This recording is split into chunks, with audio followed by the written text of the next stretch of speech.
25-ൽ ഇതേ ഉണ്ണികൃഷ്ണൻ പോറ്റിയെ ക്ഷണിച്ചു വരുത്തി കൊടുത്തുവിട്ടുവെങ്കിൽ കൊടുത്തുവിട്ടത് ഹൈക്കോടതിയുടെ ഡിവിഷൻ ബെഞ്ചിന്റെ മുൻകൂട്ട് അനുവാദം ഉണ്ടെങ്കിലേ കൊടുക്കാവൂ. കൊടുത്തിട്ടില്ല. അപ്പോൾ എന്തോ രഹസ്യ ഏർപ്പാടിന് കൊടുത്തിരിക്കുന്നു. പ്രശാന്തോ പ്രശാന്ത് എന്ന് പറഞ്ഞാൽ 19 ചില കുഴപ്പങ്ങൾ നടന്നിട്ടുണ്ട്. ഞങ്ങളുടെ കാലത്തൊന്നുമില്ല. ഡിവിഷൻ ബെഞ്ച് ചോദിക്കുകയാണ്, 2025-ൽ 40 വർഷത്തെ ഗ്യാരണ്ടി ഉണ്ടെന്ന് പറഞ്ഞ പരിപാടി ഈ കട്ടുള്ള കാര്യങ്ങൾ ഉൾപ്പെടെ ഈ ശ്രദ്ധിച്ചോണം, ഇളക്കി മാറ്റാവുന്ന മാത്രമേ കൊണ്ടുപോയിട്ടുള്ളൂ. ബാക്കി ഭാഗത്തും 34 കിലോ 24 കാരറ്റ് സ്വർണം പൂശിയിട്ടു.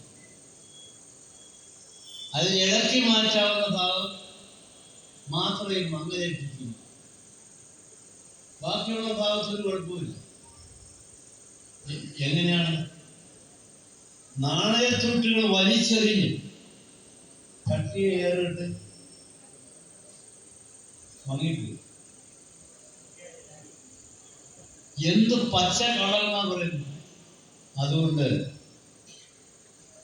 കഴിഞ്ഞ തവണത്തെ 19-ലെ പ്രസിഡന്റ് പത്മകുമാറിനെ അകത്താക്കിയിട്ട് ഏറെ താമസിയാതെ പ്രശാന്ത്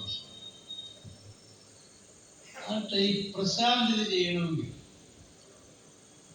അതിന് ഇവര് മാത്രമായിരിക്കില്ല, അതിനേക്കാൾ വലിയ ആളുകൾ ഇതിൽ ബന്ധപ്പെട്ടിരിക്കുന്നു.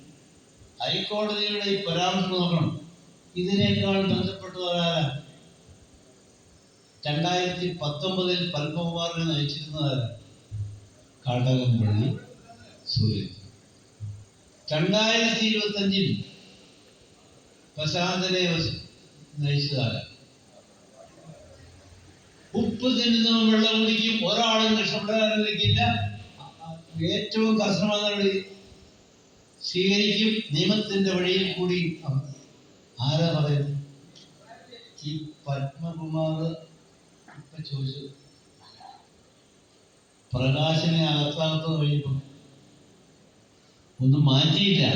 കെ ജയകുമാർ IAS-നെ വിളിച്ചു. ഇനി ഇത് മൂടി വയ്ക്കാൻ കഴിയില്ല.